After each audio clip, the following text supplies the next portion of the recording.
Buenas tardes a todos. Hoy vamos a dar comienzo a un nuevo teorema. Es uno de los teoremas centrales para el cálculo de integrales de funciones de RNR. Y la perspectiva en general es que, así como ya definimos regiones tipo 1 y regiones tipo 2, que son entonces algo que ya se aleja de la integración sobre rectángulos como la habíamos visto hasta ahora, vamos a ver un teorema que nos va a permitir pasar de ciertos conjuntos a otros ciertos conjuntos, preferentemente movernos de un conjunto que es una región tipo 1, tipo 2, un teorema que me va a permitir cambiar esa integral definida sobre ese conjunto que no es un rectángulo a un conjunto que sí es un rectángulo, o en general a un conjunto donde sea más fácil integrar, una región tipo 1, tipo 2 que sea un poco más fácil de visualizar. Teniendo esto como objetivo a la larga, vamos a empezar a hablar de transformaciones de Rn en Rn, que son lo que llamaremos mapeos. Vamos a recordar algunas propiedades de ellos y eso nos va a permitir construir las hipótesis, o bueno, dar una motivación geométrica a por qué las hipótesis de lo que llamaremos el teorema de cambio de variable. Entonces, empezamos con esto. El día de hoy vamos a hablar de mapeos lineales. En general, ¿qué entendemos por un mapeo? Nosotros vamos a tomar cualquier función definida de Rn en Rm como un mapeo. Eso es lo que vamos a entender. Lo que significa que si yo me tomo una x en mi dominio, tengo un resultado en mi codominio, donde esto siendo vectorial se puede expresar por medio de sus coordenadas. Cada una de estas coordenadas vamos a decir que es la y-ésima función coordenada del mapeo. Entonces es como si yo el mapeo lo proyectara y cada una de estas proyecciones es una función de Rn en R. Dentro de todos los mapeos posibles, todos los mapeos que estaremos estudiando, son de importancia particular los mapeos lineales. Entonces, como definición de álgebra lineal, un mapeo es lineal cuando abre sumas y saca escalares. Entonces, vamos a estar hablando como tal el día de hoy sobre esta clase de mapeos. Y un teorema de álgebra lineal nos diría que algo es lineal, un mapeo es lineal, si solo si existe una matriz de tamaño correspondiente, tal que aplicar la transformación es equivalente a multiplicar el vector visto como un vector columna por la matriz, por la izquierda. Entonces esto es lo que a veces llaman la multiplicación por la izquierda, o sea, L sub A de la matriz. Y para entender un poco a nivel algebraico lo que estamos mencionando acá, como insistimos en que cada mapeo tiene sus funciones coordenadas, vamos a ver quiénes son las funciones coordenadas de un mapeo lineal. Entonces, si yo me tomo A, la matriz en representación canónica de la transformación lineal, y un vector columna, entonces multiplicar t por x es multiplicar la matriz por el vector columna por la izquierda, y si yo multiplico esto por la regla del karateka, ustedes ya saben, renglón por columna, renglón por columna, renglón por columna, entonces yo obtengo expresiones de este estilo. Para la primera entrada es el primero por el primero, el segundo por el segundo, y así, horizontales, verticales. Y en general entonces la y-ésima entrada, o sea, lo que sería la y-ésima función coordenada, es multiplicar el y-ésimo renglón por la columna. Entonces es a1 por x1, a-n por xn, y todo eso es la y-ésima función coordenada. Entonces observamos que esto claramente es una función que va de Rn en R porque estoy sumando los valores del vector. Cada una de estas entradas es un real, entonces esta suma es un real. ¿Ok? De hecho, de esta expresión para la y-ésima función coordenada es que yo puedo concluir que las transformaciones lineales son continuas, porque cada uno de estos es un polinomio de grado 1. Bueno, de grado a lo más 1. ¿De acuerdo? Entonces tenemos hasta aquí transformaciones lineales y estas son sus funciones coordenadas. Esto lo usaremos un poquito más adelante. Entonces, vamos a hablar un poco de la imagen de las transformaciones lineales, en particular de la imagen de los rectángulos, que son nuestro objeto principal de estudio. Observación. Si t es lineal, entonces manda rectas en rectas y planos en planos. Algo así. Cuando yo tengo una transformación lineal, ustedes saben que los planos en general se pueden expresar como un punto fijo y un par de direcciones donde u y b son cualesquiera escalares. O sea, donde en principio U está en R y B está en R. Si yo dejo U y B variar libremente, y tales que D1 y D2 no son coplanares, o sea, no son linealmente dependientes, entonces así es como se expresa en un plano. Si alguno de estos fuera 0 o alguno de estos fuera linealmente dependiente con el otro, entonces esto sería un segmento de recta. Así que tengo, si T es lineal, entonces este elemento arbitrario de un plano, abro sumas y saco escalares, entonces me queda T de x0 más ut de 1 más bt2. Entonces lo que yo obtengo hasta aquí son otra vez un par de vectores, un vector fijo, y estoy multiplicando por cualesquiera escalares de R. Así que esto en principio tiene la cara de un plano. Claro que si alguno de estos fuera 0 o si T2 resultara colineal con T de 1, entonces ya no dibujaría un plano sino una recta. Si los dos fueran 0, por ejemplo, dibujaría solo un punto. Entonces estoy entendiendo ahorita planos en planos como planos en versiones degeneradas de los planos. Y de aquí sale lo mismo, ¿no? Si yo me tomo uno de estos como 0, entonces lo que tengo es una recta que se va en algo que tiene cara de ser una recta. Podría no serlo porque yo no estoy garantizando qué pasa con T de 1 ni con T de 2. Si estos son 0, pues entonces estoy degenerando mi objeto. Pero suponiendo cosas bonitas, sí tendría que me voy de planos en planos. Y algo más general podría yo sacar en Rn, como sacar n planos en n planos. De hecho, lo que yo quiero mencionar tiene que ver con rectángulos específicamente. Para fines de lo que vamos a ver este tema, nos basta con hacer afirmaciones en R2 y en R3. En general no estaremos trabajando con cambios de variable más complicados que eso. O sea, vamos a estar viendo cosas que se ven en la vida real, cosas en el plano y cosas en el espacio, no tanto cosas cuatridimensionales o superiores. Entonces me importan mucho las afirmaciones que yo puedo hacer con respecto de rectángulos. Vamos a tomar el caso en R2. Si yo me tomo un rectángulo cualquiera, yo sé que la frontera de eso son 4 segmentos de recta. Y yo sé que cada uno de estos segmentos de recta bajo T se va a ir en otro segmento de recta. Y de hecho son paralelos, porque conservo direcciones. Suponiendo que esto es distinto de 0, si yo me tomo dos puntos con x0 distinta, o sea que sería una recta por un punto y otra recta por un punto, entonces voy a tener los puntos de anclaje distintos, pero las direcciones se mantienen. Así que yo estaría mandando efectivamente rectas paralelas en rectas paralelas. Así que estas dos rectas se van en dos rectas paralelas.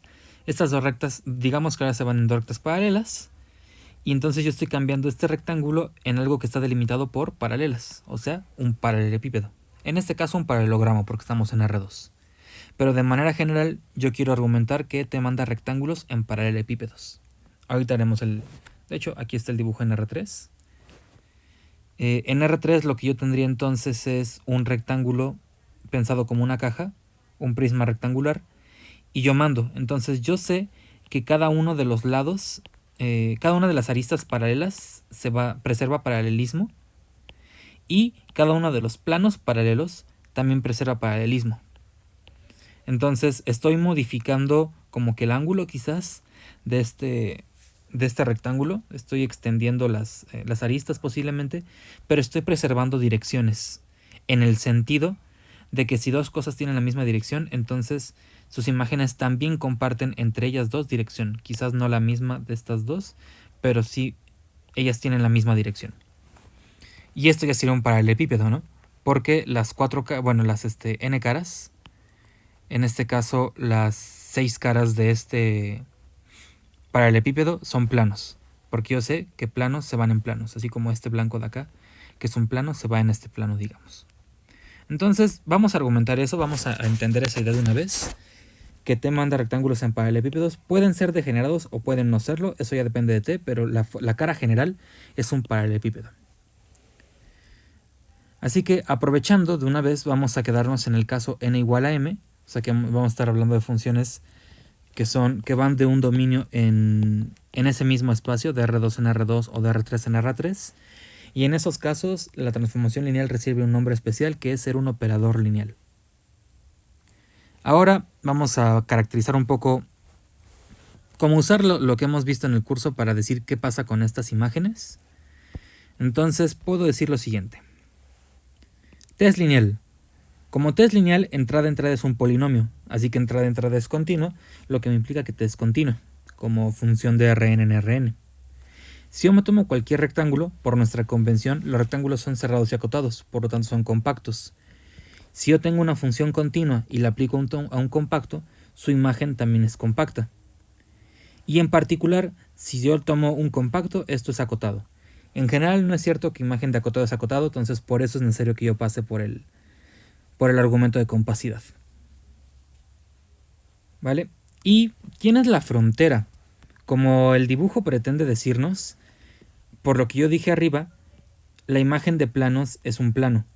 Entonces, cada uno de estos conjuntos, cada una de estas caras, que es cerrada y acotada y su conjunto de un conjunto de medida 0, es de contenido 0. Lo mismo aquí, como yo me fui a un plano y todo esto es cerrado y acotado, entonces cada una de estas caras es de contenido 0. Por lo tanto, la frontera del paralelepípedo, que es una unión de planos, que todos son acotados, cerrados, y son subconjuntos de medida 0, pues cada una de estas caras resulta ser de contenido 0. Así que la unión de todas esas caras que conforman la frontera de mi rectángulo es de contenido 0. El contenido de la frontera del paralelepípedo es 0, lo que implica que el paralelepípedo es Jordan medible. Entonces, eso lo puedo garantizar porque mi función fue súper bien portada, es una función muy particular, pero es lo que estoy diciendo hasta aquí. Si yo tengo una transformación lineal, estoy deformando linealmente, que eso significa que no estoy generando parábolas ni estoy deformando como cosas muy sinusoidales. Simplemente estoy mandando rectas en rectas y planos en planos. Entonces, para una función que me haga eso y que sea continua, estoy mandando nuestros conjuntos canónicos, nuestros conjuntos preferidos de toda la vida que son Jordan medibles, en conjuntos Jordan medibles. Es importante notar que hasta ahorita no habíamos mencionado alguna hipótesis, no habíamos mencionado algún resultado que me garantizara que la imagen de Jordan medible es Jordan medible. Y en principio no tendría por qué serlo, ¿no? Eso pasa si yo no tengo una restricción sobre las dimensiones del espacio, por ejemplo. Pero estamos aquí, nos estamos portando bien, estamos hablando de funciones de un conjunto en sí mismo, entonces son operadores. Y somos súper bien portados. Entonces nuestros objetos canónicos, que son los rectángulos, tienen una imagen bien portada. Y eso va a ser muy importante. ¿Vale? Eso fue como una primera observación. Ahora, ya que estoy hablando de que los conjuntos son Jordan medibles, que estas imágenes son Jordan medibles, mi pregunta inmediata es: ¿y qué podemos decir de la medida de Jordan de la imagen? Ya sé que es Jordan medible, ya sé que tiene sentido hablar de su volumen, pero entonces me interesa muchísimo saber, ¿puedo calcular ese volumen de manera general? Si yo tomo un rectángulo y yo conozco la transformación lineal que lo va a modificar, que lo va a mandar en un paralelepípedo, ¿tengo una forma general de decir cuánto va a valer ese volumen? Vamos a ver que sí. Insistimos en el caso n igual a 3. Y para hacer simples los cálculos ahorita vamos a tomarnos el 0,1 cruz 0,1 cruz 0,1. Es decir, el cubo unitario en R3, delimitado por los ejes cartesianos. Este conjunto puedo decir que ya está generado por las aristas, que son algunas de ellas los vectores canónicos. O sea, si yo pienso en el paralelepípedo, estos son los tres lados, las tres aristas que me generan el paralelepípedo, ¿no? Porque los demás son simplemente paralelas a esos dos. Entonces, estas son todas las direcciones que me importan. Si yo me tomo un operador lineal de R3 en R3, que yo sé que es lineal, entonces por teorema de representación puedo encontrar una matriz que me hace su imagen, ¿no? Es decir, encuentro una matriz real de 3×3 tal que T de XY es A por XYZ. Bueno, T de XYZ, perdón, es A por XYZ, tomado como vector columna. Entonces por eso aquí aparece un símbolo de transpuesto.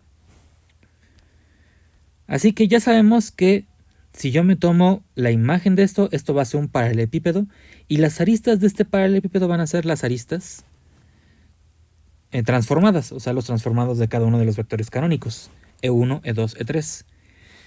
Y si yo aplico lo que yo sé de multiplicación de matrices, T de 1 es A por el canónico 1, pero yo multiplico esto y si yo multiplico esta matriz por el 1, 0, 0, pues yo sé que esa nada más debe sobrevivir una columna, ¿no? es esta, pero estos dos están multiplicando por 0, entonces no aparecen. Estos dos están multiplicando por 0, entonces no aparecen. Estos dos están multiplicando por 0, no aparecen. Entonces me queda la primera columna de A, a la que yo voy a denominar A vector.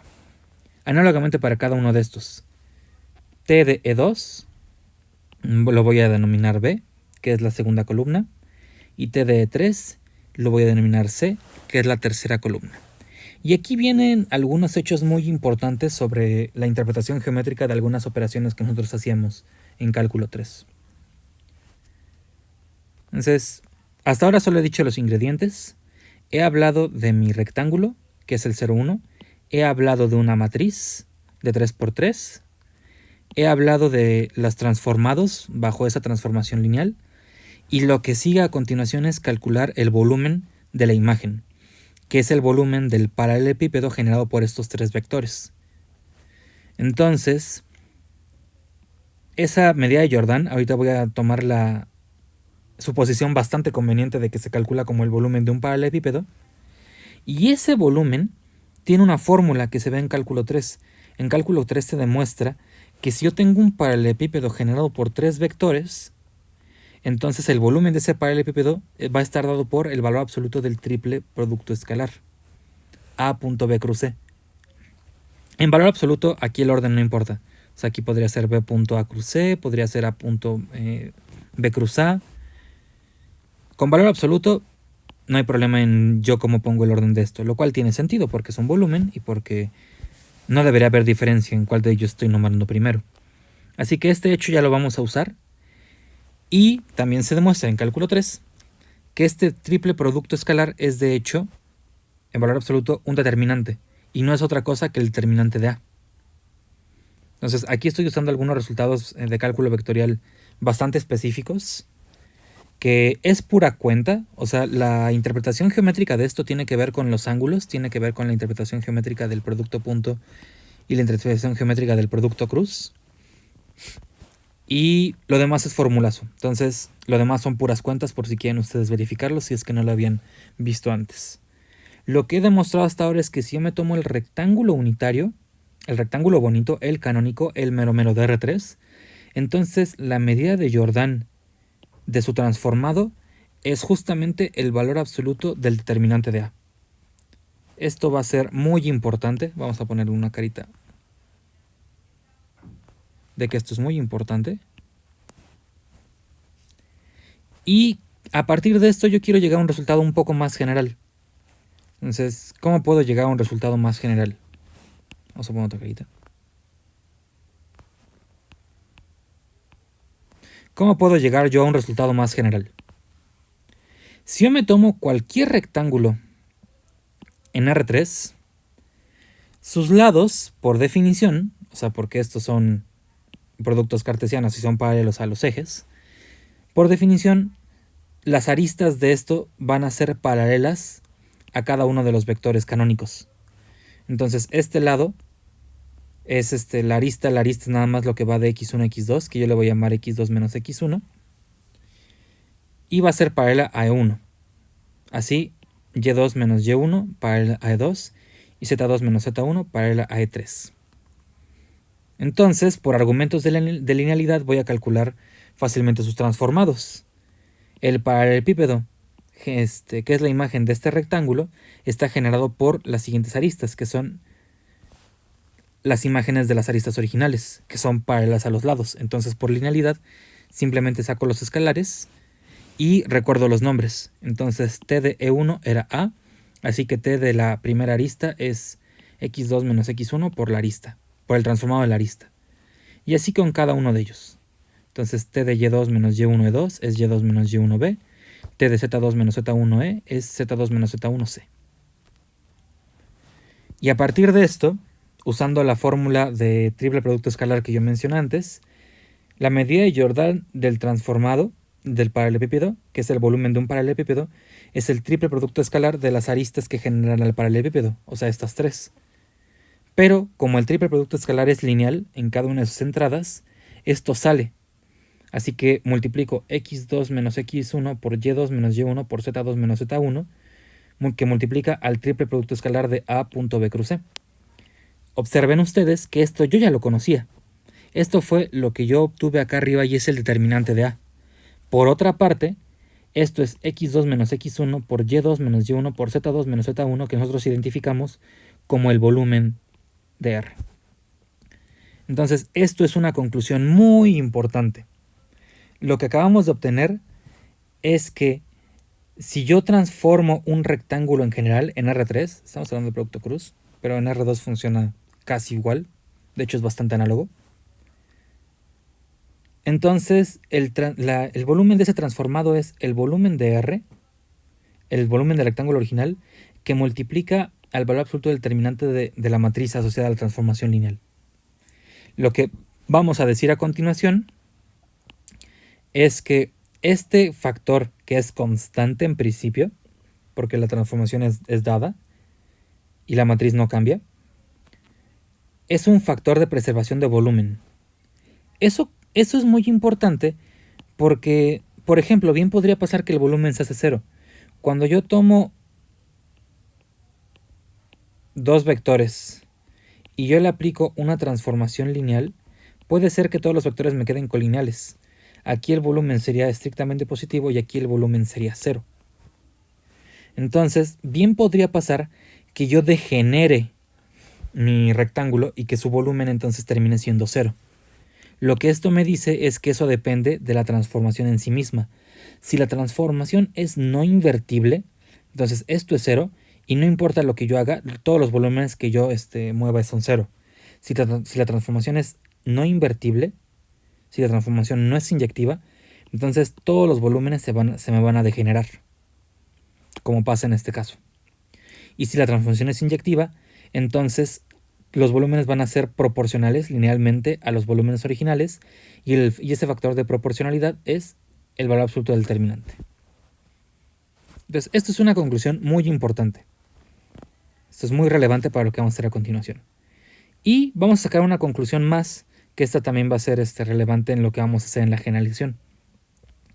Para recordar un poco sobre nuestros cursos de cálculo diferencial, vamos a sacar derivadas parciales. Lo que queremos hacer es construir la matriz jacobiana de la transformación lineal. Esto es un resultado que posiblemente se vio en cálculo 3. Yo sé que cada una de mis transformaciones coordenadas se expresa de esta forma, así que si yo derivo parcialmente con respecto de una entrada j, pues van a haber muchas de estas que se hacen cero, excepto la j décima. Y en la j décima, la L se hizo j. Entonces, cuando yo derivo esto con respecto de j, muchas se hicieron cero y solo sobrevive la correspondiente al xj. Y la derivada de eso con respecto de xj es 1, así que me queda nada más a ij. Así que yo armo la matriz jacobiana. Si ustedes recuerdan, la matriz jacobiana es, por definición, la matriz que me almacena la información de cada una de las derivadas parciales de cada una de las transformaciones coordenadas con respecto de cada una de las entradas de la variable. Entonces, por esta fórmula, cada una de estas derivadas parciales es su a y j correspondiente. Es decir, la derivada de ti con respecto de xj es a y j. Así que no es sorpresa, porque la transformación lineal es muy bien portada, que la matriz jacobiana de una transformación lineal es simplemente su matriz de representación. A partir de esto podemos calcular el determinante jacobiano de t como el determinante de la jacobiana, y eso es no otra cosa que el determinante de A. Y para enchufar nuestras conclusiones anteriores en un lenguaje diferencial, si yo me tomo un rectángulo, entonces la medida de Jordan de su transformado es, por lo que vimos, el volumen por el determinante de A, pero el determinante de A es el determinante de la jacobiana, que es el jacobiano. Así que nos vamos a quedar con esta fórmula. Lo que esto nos está diciendo es que si yo quiero calcular el volumen la medida de Jordan de mi transformación, o sea, de la imagen de un rectángulo bajo una transformación, entonces lo que yo necesito hacer es saber el rectángulo, el original, el volumen del rectángulo original, que va a multiplicar al determinante de la matriz jacobiana. Y eso va a ser el factor de preservación de volumen en el caso de los mapeos lineales. Lo que queremos hacer a continuación es ver qué pasa cuando mi transformación deja de ser lineal. Si yo tengo un mapeo en general, ¿qué voy a poder decir sobre esta preservación? si es que yo puedo dar un resultado así de general o si bien yo puedo aproximar mediante alguna consideración lineal. Que esa es la historia de toda la vida cuando hacemos cálculo diferencial. Entonces todo esto fue hablar sobre mapeos lineales y nuestra conclusión importantes son estas, ¿no? Que el volumen se preserva y ese factor de preservación es el determinante de la jacobiana. Lo dejamos por aquí por ahora y hablaremos de una segunda parte en nuestros casos más generales.